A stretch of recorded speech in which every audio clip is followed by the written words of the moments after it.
The great hall of the Galactic Council stretched for miles in every direction.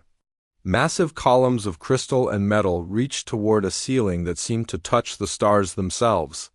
Representatives from across the galaxy filled the enormous space, their voices creating a thunderous roar that echoed off the walls.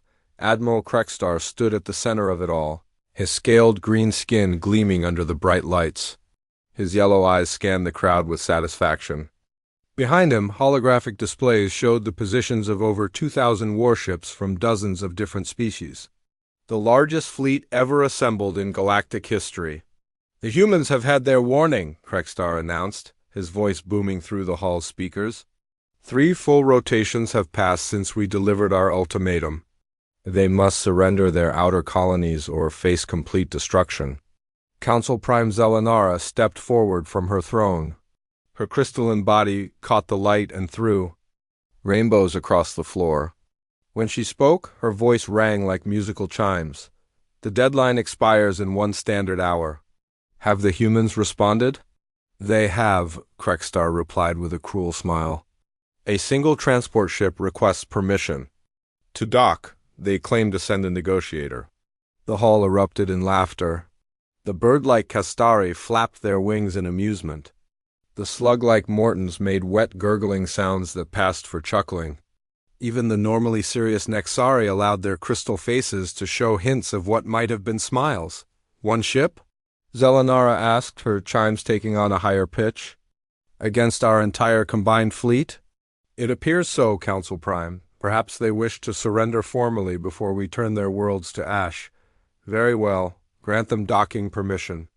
Let us hear what they have to say before we begin the cleansing." 30 minutes later, the massive doors of the council hall opened with a deep rumbling sound. All conversation stopped as every eye turned toward the entrance. The silence stretched on for long moments as the assembled representatives waited to see what kind of negotiator the humans had sent. What walked through those doors was not what anyone expected. A single human male entered the hall. He appeared to be in his 30s, with black hair and dark eyes. He wore simple clothes, nothing fancy or military-looking, just plain pants and a shirt that looked like something any civilian might wear. He walked calmly across the vast floor, his footsteps echoing in the silence, but it was not the human that drew the most attention. Trotting beside him on 4 small legs was what appeared to be some kind of animal. It had fluffy white and brown fur, pointed ears, and a tail that wagged back and forth as it walked. Its pink tongue hung out slightly, and its dark eyes looked around the hall with what seemed like curiosity. The silence stretched on until someone in the crowd began to laugh. Then another joined in. Within moments, the entire hall shook with the sound of hundreds of different species all laughing at once. "Is this some kind of joke?" Admiral Krextar demanded, his voice cutting through the laughter. "The humans send us one man and his pet?" The human reached the center of the hall and stopped. He looked around calmly at all the laughing faces, then down at his small companion. The animal sat down beside him and looked up with bright, intelligent eyes.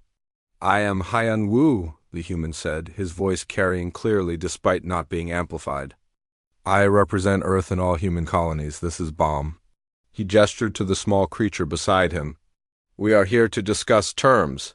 This brought fresh waves of laughter from the crowd. Council Prime Zelenara raised one crystalline hand for silence. "Terms?" she asked. "Young human, you seem to misunderstand the situation. We are not here to negotiate. We are here to accept your surrender." Haiyan Wu shook his head slowly. "No, I think you misunderstand. We are here to discuss the terms of your withdrawal from human space." The laughter stopped abruptly. For a moment, the hall was so quiet that the only sound was the soft panting of the small animal called Bomb. Admiral Krextar stepped forward, his massive form towering over the human. "Did you just demand that we withdraw?" His voice was a low growl that would have terrified most beings. "Are you aware that we have over 2,000 ships in orbit above this station? Ships that could turn your entire homeworld into molten rock?" Haiyan Wu looked up at the towering alien without flinching. "Yes, I am aware of your fleet. Are you aware that threatening humanity was a mistake?" "A mistake?" Krextar laughed, but there was no humor in it now. Human, your entire species has fewer than 50 combat-capable ships. You have no allies. You have no advanced weapons. You have nothing but words and empty threats. And a puppy, added one of the Castari representatives, which brought more laughter from the crowd. Do not forget the fearsome puppy. Hanwu reached down and gently scratched behind Bomb's ears. The small animal's tail wagged faster, and it made a soft sound that might have been contentment. You are right, Hanwu said quietly. We do not have large fleets like yours. We do not have plasma cannons or quantum torpedoes. We took a different path when we reached for the stars. Council Prime Zelenara leaned forward on her throne. What path might that be, human?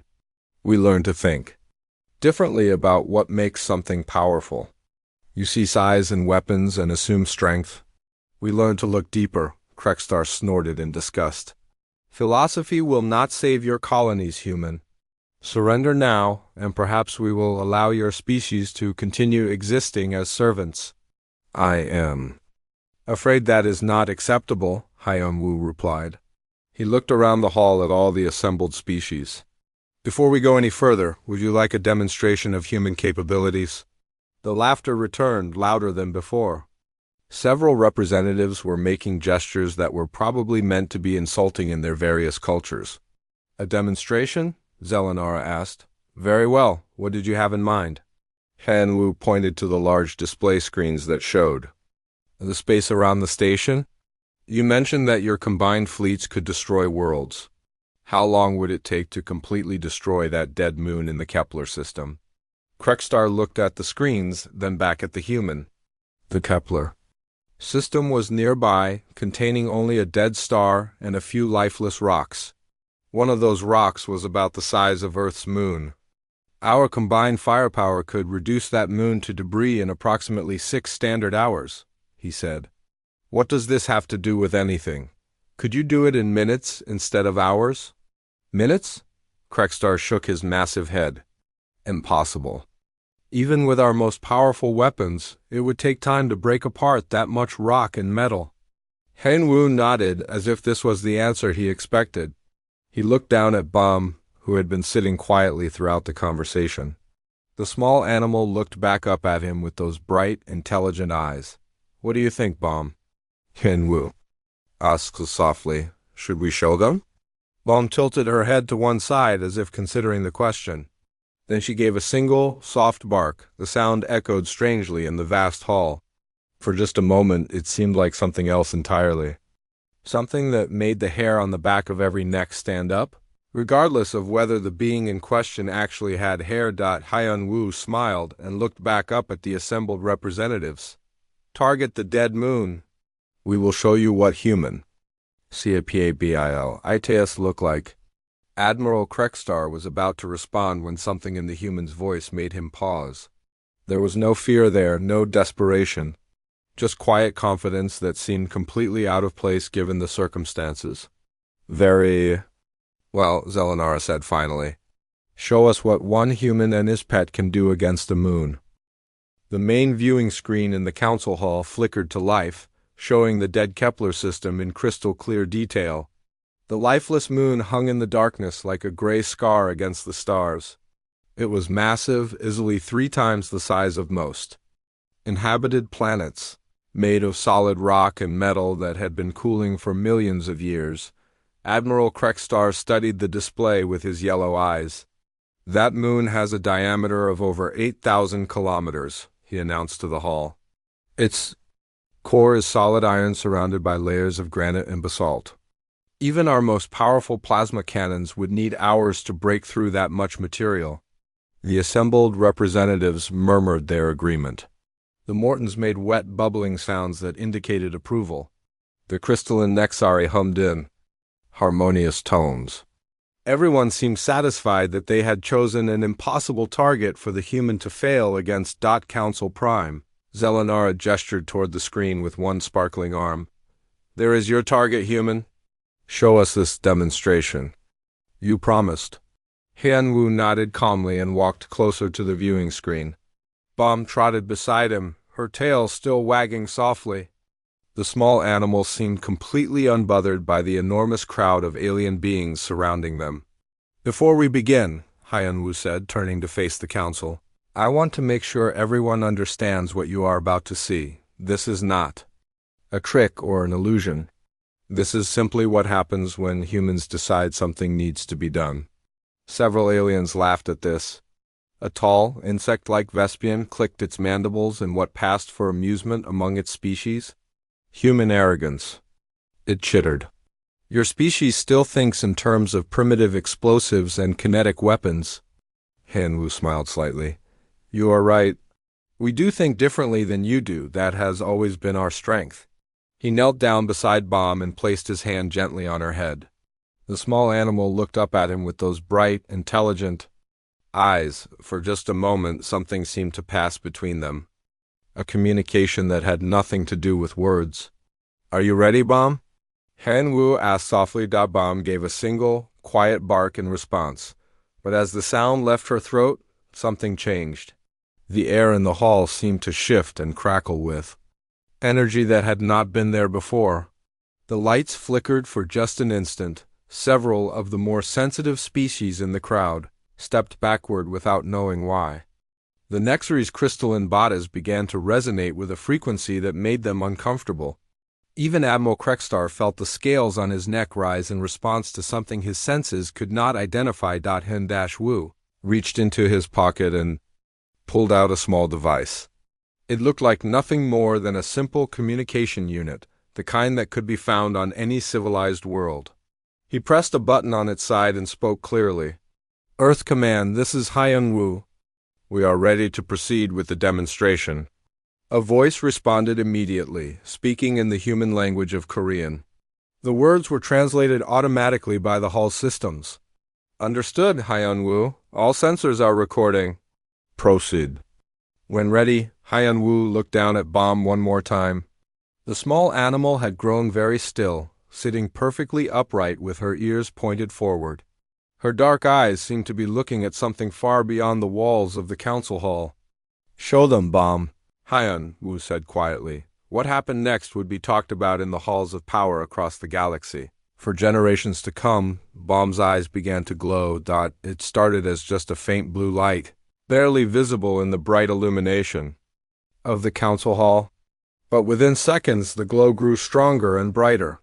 Her entire body seemed to shimmer with energy that bent the light around it in ways that should not have been possible.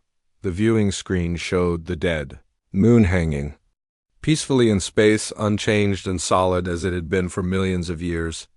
Then, without any warning or visible cause, something began to happen to its surface. At first, it looked like the moon was developing spots. Small dark patches appeared scattered across its gray surface. But as everyone watched in growing amazement, those patches began to spread and merge with each other. "What is happening?" Council Prime Zelenara demanded, her musical voice rising to a higher pitch than anyone had ever heard before. Krekstar was staring at the screen with his mouth hanging open. "The surface is dissolving," he whispered. "The rock is just disappearing." The spreading effect accelerated. What had started as small patches now covered half the moon's surface. But it was not destroying the rock in any way that made sense. There were no explosions, no chunks of debris flying away into space. The solid matter was simply ceasing to exist. "This is impossible," one of the Kastari representatives squawked. "Matter cannot just vanish. The laws of physics do not allow this." Hyan-Wu did not take his eyes off Bomb, who was now glowing so brightly that several aliens had to shield their eyes. "The laws of physics are more flexible than you think," he said. "You just have to know how to ask them nicely." On the screen, the moon was now more than 3/4 gone. The remaining solid core hung in space like a shrinking ball, getting smaller with each passing second. The process was accelerating. Moving faster and faster as if gathering momentum, the entire council hall had fallen silent except for the sound of hundreds of beings, breathing in ways that indicated extreme stress. Even the usually calm Nexari were emitting high-pitched harmonic frequencies that spoke of deep alarm. "How long has this been happening?" Zelenara asked, her voice barely above a whisper. Hyun-woo glanced at a timer on his communication device. 47 seconds, he replied. 40-7 seconds. In less than 1 minute, something the size of a small planet was dissolving away into nothing. The combined fleets of the galaxy's most powerful civilizations would have needed 6 hours to accomplish the same task, and they would have left behind billions of tons of rocky debris. This left nothing at all. The last piece of the moon disappeared with a final, silent flash. Where moments before there had been 8,000 kilometers of solid rock and metal, now there was only empty space and starlight. Bomb's eyes stopped glowing. She gave a small yawn and lay down beside Hyun-woo's feet, looking for all the world. Like any ordinary pet that had just finished a mildly interesting task, the silence in the council hall stretched on and on. Some of the representatives seemed to have stopped breathing entirely. Others were making small, unconscious sounds of distress. Finally, Admiral Krekstar found his voice. "What did you do?" he asked. His usual confident tone was gone, replaced by something that might have been fear. Hyun-woo stood up and brushed dust off his simple clothes. "We showed you what one human and her companion can accomplish in under 1 minute," he said. "Now imagine what we could do if we were actually trying to hurt someone." Council Prime Zelenara's crystalline form was flickering with colors that had never been seen before. "That is not possible," she said. "No single being can manipulate matter at that scale. No technology exists that can break down atomic bonds." "So completely, you are correct," Hyun-woo agreed. "No single being can do this alone. But Bomb is not exactly what she appears to be." He reached down and scratched behind the small animal's ears again. Bomb's tail wagged contentedly, and she made a soft sound of pleasure that seemed completely ordinary and innocent. "What is she?" Krekstar demanded. Hyun-woo smiled and looked around the hall at all the frightened, confused faces. "That," he said, "is what we are here to discuss. But first, I believe you had some comments about the terms of your withdrawal from human space." The viewing screen still showed the empty patch of space where the moon had been. In the perfect silence that followed, the only sound was Bomb's gentle panting as she rested after her work. The silence in the great hall stretched on for what felt like hours. Every alien representative stared at the viewing screen where the moon had been just minutes before. Now there was nothing but empty space and distant stars. Admiral Krekstar was the first to find his voice. "Explain," he said, the single word coming out as more of a growl than speech. "Explain what we just witnessed." Hyun-woo looked down at Bomb, who had rolled over onto her back and was wiggling happily as if asking for belly rubs. Her behavior was so normal, so innocent, that it made what had just happened seem like a dream. "The explanation is simple," Hyun-woo said. "But first, let me ask you all a question. When your species first reached for the stars, what did you bring with you?" Council Prime Zelenara managed to compose herself enough to answer. "We brought our technology, our weapons, our knowledge of science and engineering. We brought our fleets," added Krekstar, "our soldiers and our strength." Other voices joined in from around the hall. The Kestari spoke of their advanced communications. The Mortons mentioned their biological sciences. The Nexari talked about their crystal-based energy systems. Hyun-woo nodded as he listened to each response. "All practical answers," he said. "All focused on tools and technology. Humanity chose differently." He sat down on the floor beside Bomb, who immediately rolled back over and crawled into his lap. She was small enough that she fit comfortably there, looking like nothing more than a beloved pet seeking attention from her owner. "When we first left Earth and saw how vast the galaxy was, we realized something important," Hyun-woo continued.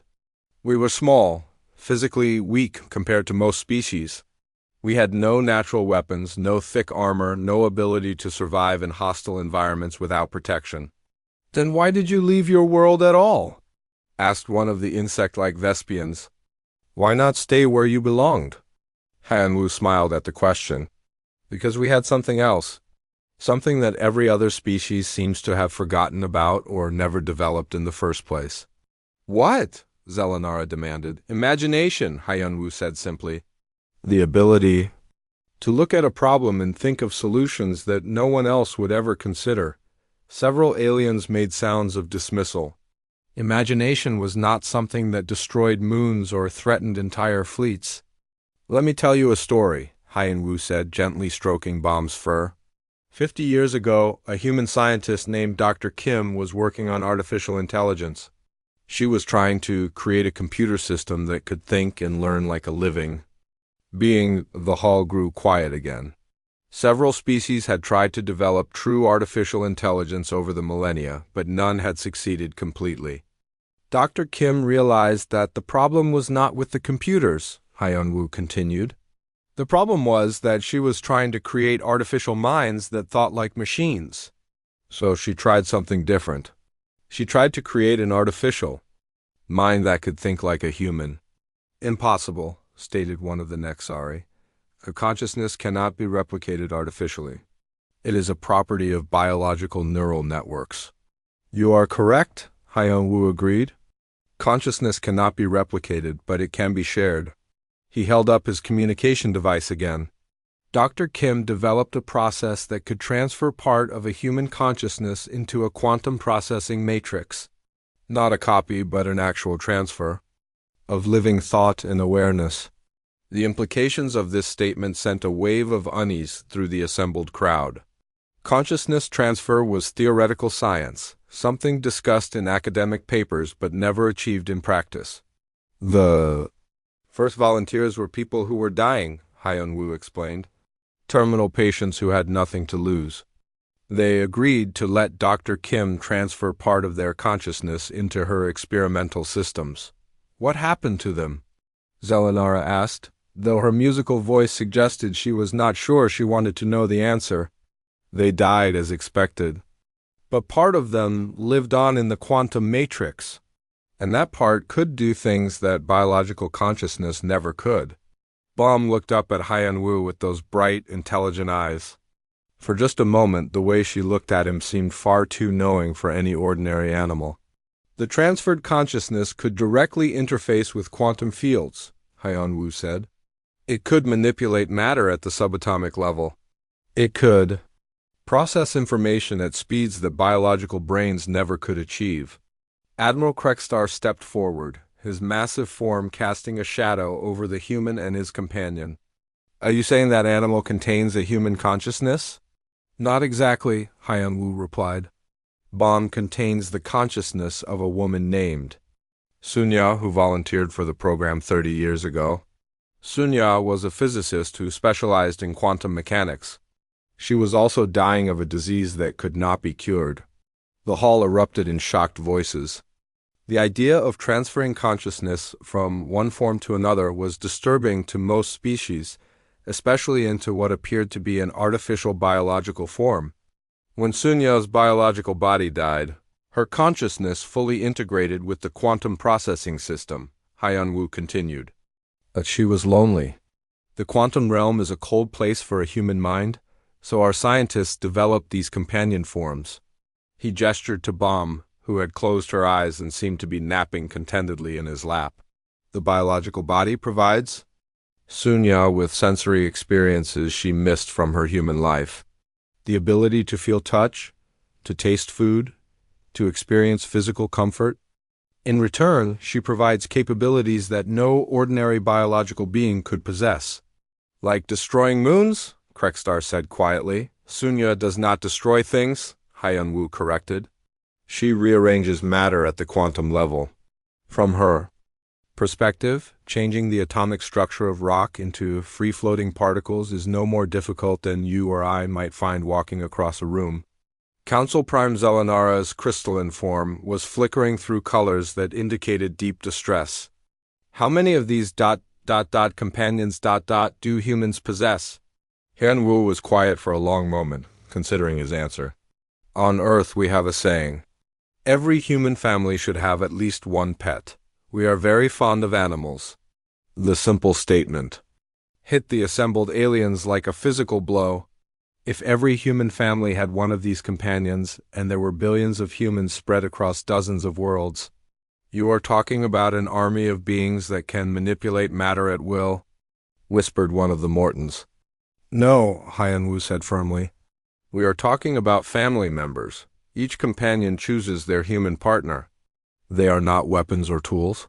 They are people, consciousness that chose to continue existing in a different form. Bomb opened her eyes and looked around the hall at all the frightened faces. She made a soft sound that might have been amusement, then settled back into Hyan-Woo's lap. Sunya finds your fear interesting, Hyan-Woo translated. She says that for 50 years, humans have been traveling through the galaxy peacefully. We have traded with other species, shared knowledge, offered friendship. Not once have we used our companions' abilities for aggression. Then why reveal them now? Zelenara asked. Because you threatened our children, Hyan-Woo replied, and for the first time, his calm voice carried a hint of something harder. Our colonies contain families, schools, playgrounds where human children learn and grow. You pointed weapons at them and demanded surrender. He stood up, gently placing Bomb on the floor beside him. She sat at attention, no longer looking sleepy or content. Sunya and her fellow companions have spent decades in peaceful contemplation of the quantum realm, Hyan-Woo said. But they remember what it was like to be human.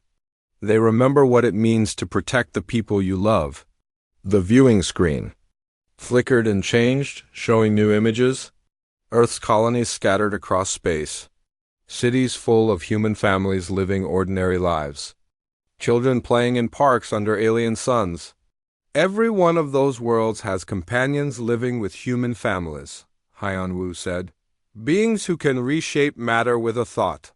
And every one of those companions will do whatever is necessary to protect their adopted families. The hall fell silent once more as the true scope of humanity's hidden strength became clear. They had not built weapons or fleets. They had built something far more dangerous. They had built family bonds with beings who could unmake reality itself. Admiral Krekstar stood in the center of the council hall, his massive frame trembling with rage. His yellow eyes burned as he stared down at the human and his small companion. The revelation about the companions had shaken him, but his pride would not let him back down. Lies, he snarled, his voice echoing through the hall. Clever tricks and illusions. No species can transfer consciousness. No biological form can manipulate quantum fields. You are trying to frighten us with impossible stories. Hyan-Woo remained seated on the floor beside Bomb, who was now grooming her paw with the casual attention of any ordinary pet. Sunya says you are welcome to believe what makes you comfortable, he said quietly. I have had enough of this charade. Krekstar declared. He activated his personal communicator with a sharp gesture. Admiral Krekstar to all fleet commanders. Begin the attack on Earth immediately. Show these humans what real power looks like. A chorus of acknowledgments came through the device. Fleet commanders from a dozen species confirmed their readiness. Over 2,000 ships began to move toward the hyperspace jump points that would take them to the human home system. Council Prime Zelenara rose from her crystalline throne. Admiral, perhaps we should reconsider. What we witnessed with the moon was beyond our understanding. What we witnessed was a parlor trick, Krekstar. Shot back, an empty moon in dead space. Anyone could have rigged explosives or used some kind of experimental weapon. But can they stop 2,000 warships? Can they face the combined might of our civilizations? Hyan-Woo sighed softly and reached for his communication device. I was hoping it would not come to this, he said. Sunya, can you connect me to Earth Command? Bomb looked up at him and gave a single, quiet bark. The communication device in Hyan-Woo's hand began to glow with the same blue light that had surrounded Bomb during the demonstration. Earth Command, this is Hyan-Woo, he spoke into the device. The Galactic Council has rejected our peaceful offer. Admiral Krekstar is moving his fleets toward Earth. The response came immediately, spoken in Korean but translated by the Hall systems. Understood, Hyan-Woo. We have been monitoring the situation. Are you requesting activation of the defense protocols? I am afraid so, Ji-hoon. How many companions are currently in position? Minho is stationed at the Centauri waypoint with Dabu. So Young is at the Vega checkpoint with Nabi. Dayun is covering the outer rim approach with coma. All companions report ready status. Admiral Krekstar laughed harshly. 3 more humans with their pets? Against 2,000 warships? Your species has truly lost its mind. Han Wu stood up slowly, bomb moving to sit beside his feet. Admiral, I want you to understand something. We never wanted this fight. Humans have been peaceful neighbors for 50 years. We have shared our art, our music, our literature with anyone who asked. We have helped other species solve problems and overcome disasters. Pretty words will not save you now, Krekstar replied. You're right, Han Wu agreed. But Sunya and her companions are not interested in pretty words anymore. You pointed weapons at human children. You threatened to destroy families. You have made this personal.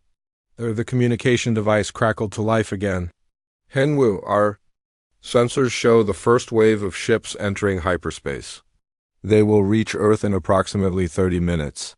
Understood, Ji-hoon. Please give Minho, So-young, and Dae-yoon my regards. Tell them to do what they think is best. Already done. They send their love to you and Sunya.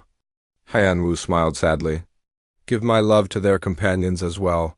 Dubu, Nabi, and Kalma have always been good friends to Sunya. The casual, familial tone of the conversation sent chills through the listening aliens. These humans were talking about an impending battle as if they were discussing plans for a family gathering. Admiral Krekstar activated his communicator again. Fleet status report.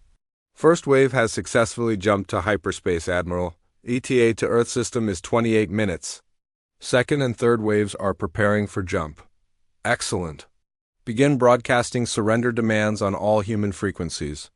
Tell them they have 15 minutes to respond before we turn their planet into a lifeless rock. The great viewing screen in the hall switched to tactical displays showing the movement of the alien fleets. Red dots representing thousands of ships moved across star charts toward the blue dot that marked Earth's location. Your species is about to become extinct, Krekstar told Han-woo. I hope your pride was worth it. Han-woo knelt down and scratched behind Bomb's ears one more time. Sunya, they do not understand what they have done. Can you help them learn? Bomb's eyes began to glow again, but this time the light was different. Instead of the bright blue that had dissolved the moon, her eyes now held flecks of gold and silver that seemed to dance and swirl like tiny galaxies. Sunya says she will do her best, Han-woo translated. But she wants everyone to understand that what happens next is not her choice. It is yours, Admiral. You chose to threaten children. The tactical display showed the first wave of alien ships dropping out of hyperspace at the edge of Earth's solar system. Nearly 800 vessels of various designs, all bristling with weapons and defensive systems. For a moment, everything seemed normal. The ships began to form attack formations, just as their commanders had planned. Earth hung in the distance, blue and peaceful and apparently defenseless. Then the stars began to change. It started subtly. The background starfield visible on the tactical displays seemed to shift and waver like heat shimmer on a hot day. Then some of the stars began to move in ways that stars should never move. What is happening to our sensors? Demanded one of the fleet commanders over the communication system. All sensors showing normal readings, came the response. But something is interfering with our navigation systems. Admiral Krekstar stared at the displays with growing alarm. Explain what we are seeing. Han-woo stood up, still watching the tactical screen. Minho's companion is named Dabu in life. She was an astrophysicist who studied the behavior of space-time around massive gravitational fields. She finds the mathematics of orbital mechanics very interesting. On the screen, the alien fleet was beginning to behave strangely. Ships that had been flying in perfect formation were starting to drift away from each other. Their engines were firing at full power, but they seemed to be moving in directions their pilots had not intended. Dobu has decided to give your ships a practical lesson in gravitational physics, Han-woo explained. She is creating localized gravitational fields around each of your vessels. Nothing dangerous, just enough to make them very difficult to control. The communication channels filled with panicked voices as hundreds of ship commanders reported loss of navigation control. The vessels were being pulled in different directions by invisible forces that their sensors could not detect or their engines overcome. "This is impossible," Krekstar breathed. "Sunya agrees with you," Hyun-woo said. "She says the mathematics involved are quite complex, but Dabu always enjoyed solving difficult problems."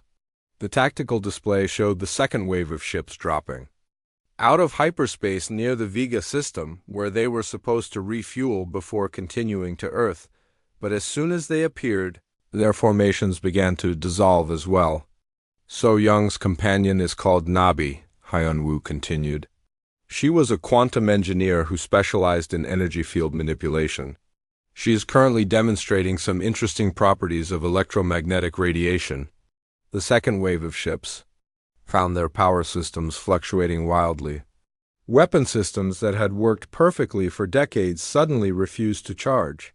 Shield generators produced protective fields that flickered on and off like broken lights.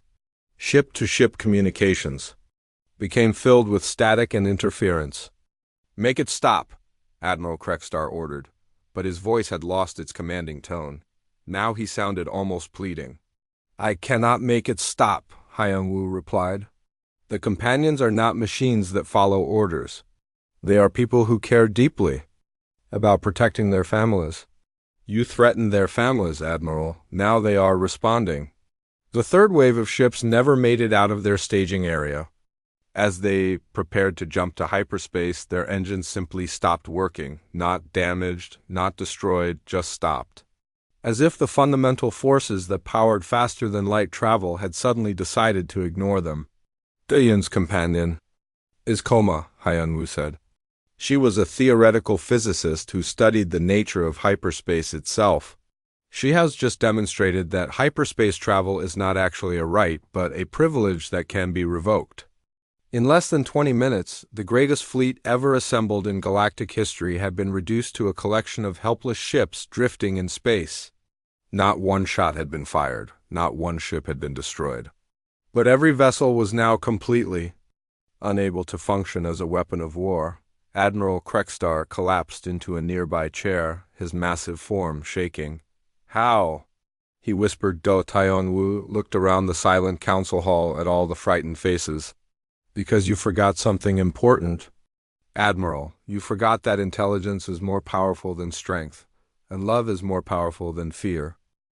The tactical displays in the council hall showed a sight that no one had ever witnessed before. 2,000 of the galaxy's most advanced warships hung motionless in space, their crews trapped inside vessels that no longer obeyed their commands. "Admiral." Krekstar stared at the screens in disbelief. His flagship, the mighty dreadnought Conquest, drifted helplessly among the other disabled ships. The vessel that had conquered dozens of worlds was now as powerless as a piece of floating debris. "This is not possible," he muttered. "Our ships have backup systems, redundant power cores, independent navigation computers." Hyun-woo remained standing beside Bom, who sat calmly as if nothing unusual was happening. "Minho asked Dabu to be gentle with your crews," he said. "She could have done much worse." "Worse how?" Council Prime Zelenara asked, her crystalline voice trembling with harmonics of fear. "Dabu understands gravity better than any being in the galaxy," Hyun-woo explained. "She could have created gravitational fields strong enough to crush your ships like empty cans. Instead, she chose to simply prevent them from moving in the directions their pilots intended." The communication channels from the disabled fleets filled with increasingly desperate reports. Ship commanders who had been confident and aggressive just minutes before now sounded confused and frightened. "Admiral Krekstar, this is Captain Vexener of the destroyer Windblade. Our engines are running at full power, but we are moving backward toward the system's outer edge. Request immediate assistance." "Admiral, this is the cruiser Starhammer. Our weapon systems are charging and discharging randomly. We cannot control them. Some kind of energy field is interfering with our targeting computers. All ships, this is the carrier Deep Strike. Our hyperspace drives are showing ready status, but when we attempt to jump, nothing happens. It is as if hyperspace itself is refusing to accept us." Admiral Krekstar tried to respond to the panicked messages, But his own communication system was experiencing the same interference that plagued his fleet. His words came through as static and electronic noise. How long can your companions maintain this effect? Zelenara asked. Hyunwoo considered the question. Sunya says that time is not really relevant to quantum consciousness. Minutes, hours, years. From their perspective, it is all the same. They could maintain these fields indefinitely if necessary. The implications of this statement sent waves of terror through the assembled aliens. Their fleets were not just temporarily disabled. They were completely at the mercy of beings who experience time differently than biological creatures. But they will not need to maintain the fields for very long, Hyunwoo continued. My companions have decided that a demonstration of restraint is no longer appropriate. Baum looked up at Hyunwoo and made a soft questioning sound. He nodded in response. Sunya asks if you would like to see what happens when quantum consciousness stops being gentle. Before anyone could answer, the tactical displays began to change. The disabled alien ships were still drifting helplessly in space, but now something new was happening to them. It started with the smallest vessels first. Scout ships and light cruisers began to develop the same dark patches that had appeared on the moon during the earlier demonstration. But this time, the process was more controlled, more precise. They are targeting specific systems, Hyunwoo narrated as everyone watched in horror. Weapon systems first, watch. The energy cannons and missile launchers on hundreds of ships simply ceased to exist. Not destroyed by explosion or torn away by force, but dissolved at the molecular level until there was nothing left but empty space where weapons had been mounted.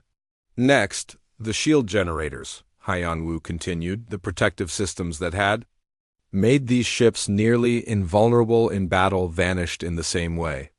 Billion-credit defensive technology became empty air in seconds.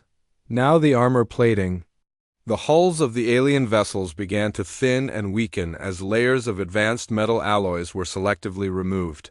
Not enough to breach the ships or harm their crews, but enough to leave them completely defenseless. The process was spreading to larger and larger ships. Destroyers, cruisers, battleships, and finally the massive dreadnoughts themselves were being systematically stripped of everything that made them dangerous. Your companions are destroying our fleets, Admiral Krekstar said, but his voice held no anger now. Only exhaustion and defeat? No, Admiral, Hyunwoo corrected. They are saving your crews. Every person on those ships is being kept alive and unharmed. The life support systems, the crew quarters, the food storage areas, all of those are being carefully preserved. It was true. As the tactical displays showed in detail, the companions were demonstrating surgical precision that should have been impossible. They were removing only the systems that made the ships weapons of war while leaving everything necessary for crew survival completely intact. This level of control over matter manipulation is beyond our understanding, whispered one of the Nixari representatives. To selectively target specific molecular structures while leaving others untouched. Sunya says the secret is in caring about the details, Hyunwoo translated. When you truly care about preserving life, you pay attention to every molecule. The disarmament of the alien fleets continued for exactly 4 minutes and 37 seconds.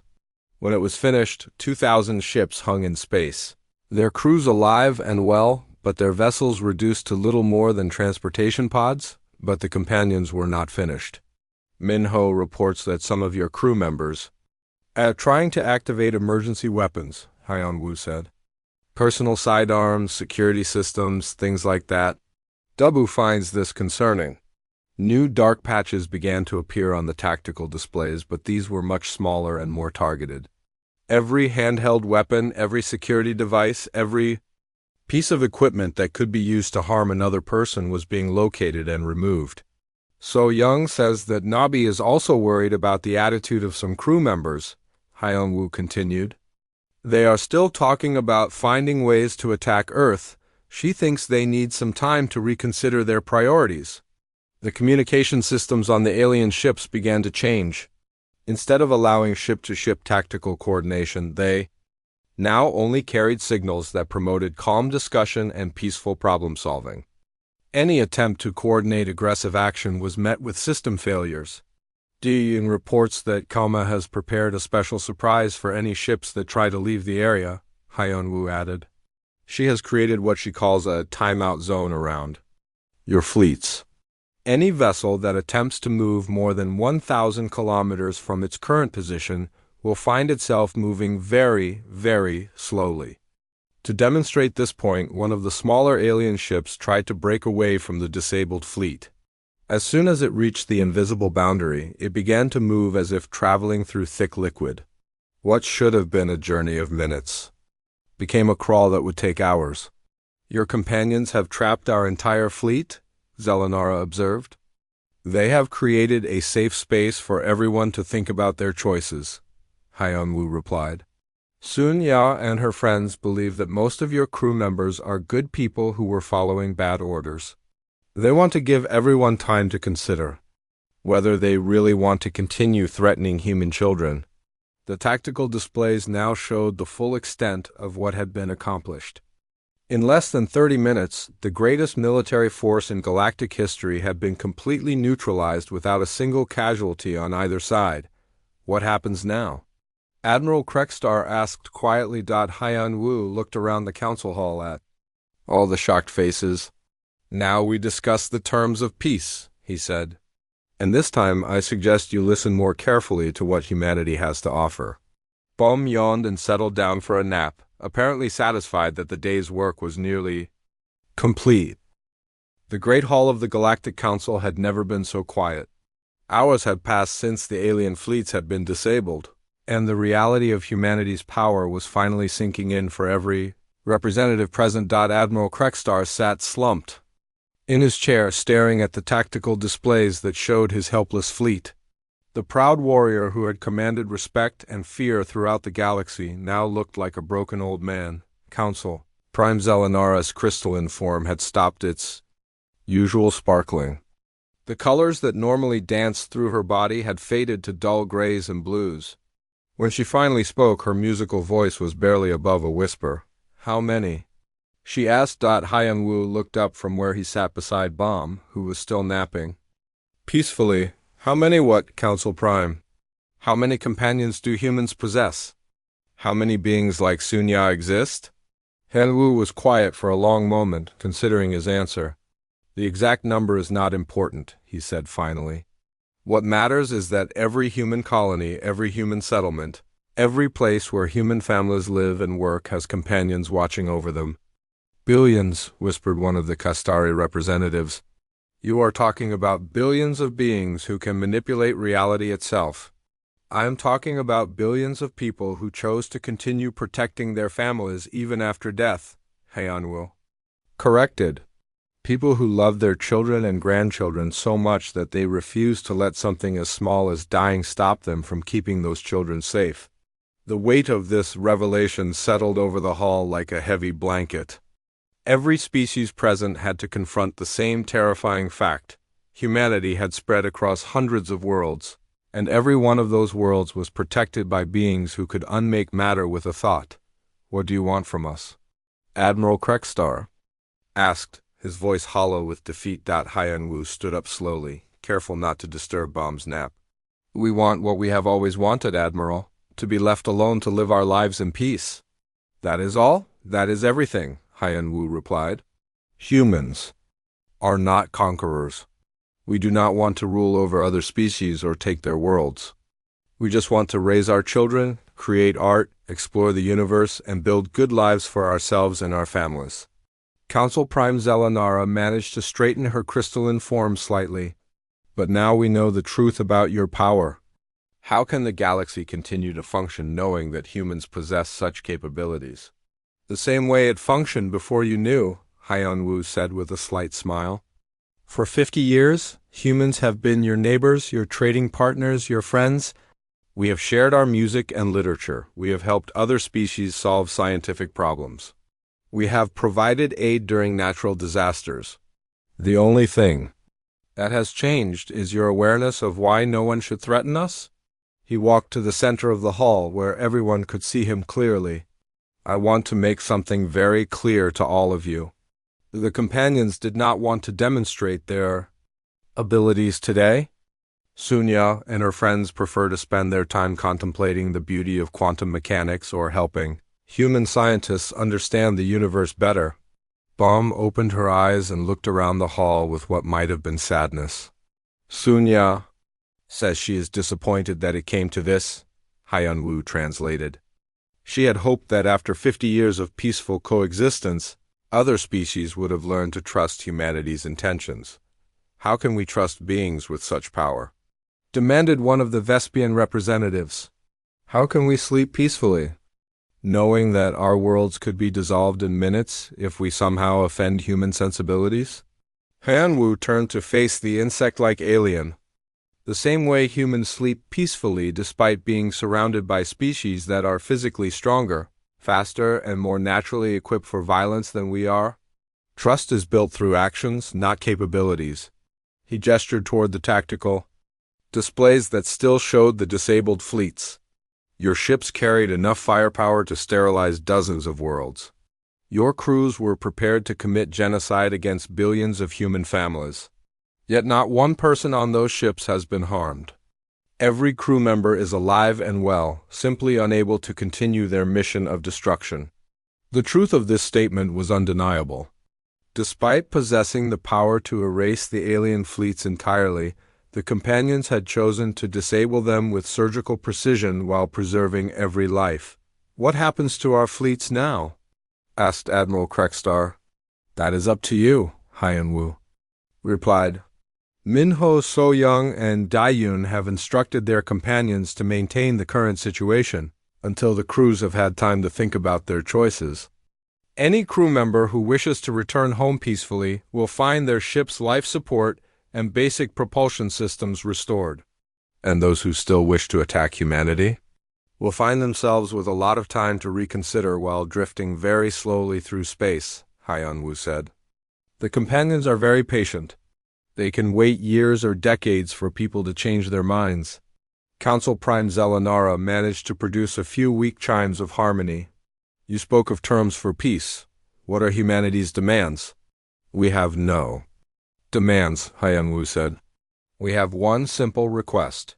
Treat humans the same way you would want to be treated. Trade with us fairly, respect our territorial boundaries. Do not threaten our families. In return, we will continue to be the same neighbors we have always been, and if someone violates these terms? Hyun-woo looked down at Bomb, who had stood up and was stretching like any ordinary pet waking from a nap. Sunya says that would make her very sad. And when companions become sad, they sometimes do things that no one expects. The simple, gentle threat was somehow more terrifying than any show of force could have been. The casual way Hyun-woo delivered it, combined with Bomb's innocent yawn, drove home the point that humanity's power was so vast that they did not need to make dramatic gestures to enforce their will. The galaxy will need time to adjust to this. New reality, Zelenara said. The galaxy has had 50 years to adjust, Hyun-woo replied. The only new reality is your awareness of what was always true. Humanity is not helpless, and human families are not acceptable targets for anyone's ambitions. He began walking toward the great doors of the hall, Bomb trotting beside him with her tail wagging cheerfully. Where are you going? Admiral Krekstar called after him. Hyun-woo paused and looked back. Home, Admiral. Sunya wants to play in the park with some human children. She enjoys watching them laugh and run around. It reminds her of why protecting them is so important. Will we see you again? I hope not, Hyun-woo said honestly. If we meet again, it will probably mean that someone has made another serious mistake. I would prefer that everyone simply goes back to their normal lives and remembers that humans are good neighbors who should be left in peace. As he reached the doors, one of the younger representatives called out a final question. What? Should we tell our people about what happened here today? Hyun-woo stopped and considered the question carefully. Tell them that the galaxy is full of wonders beyond imagination. Tell them that consciousness can take forms they never expected. Tell them that love is the most powerful force in the universe and that beings who truly love their families will do anything to protect them." He smiled as Baum looked up at him with bright, intelligent eyes. "And tell them that humans are very fond of pets. We think every family should have at least one."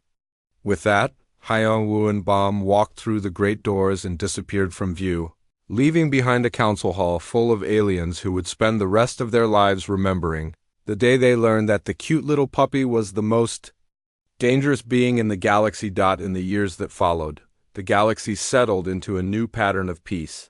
Trade with human worlds flourished. Cultural exchanges became common. Scientific cooperation reached new heights as human researchers worked alongside alien colleagues to explore the mysteries of the universe, and in parks throughout human space, children played happily under the watchful eyes of companions who looked like ordinary pets but possessed the power to reshape reality itself.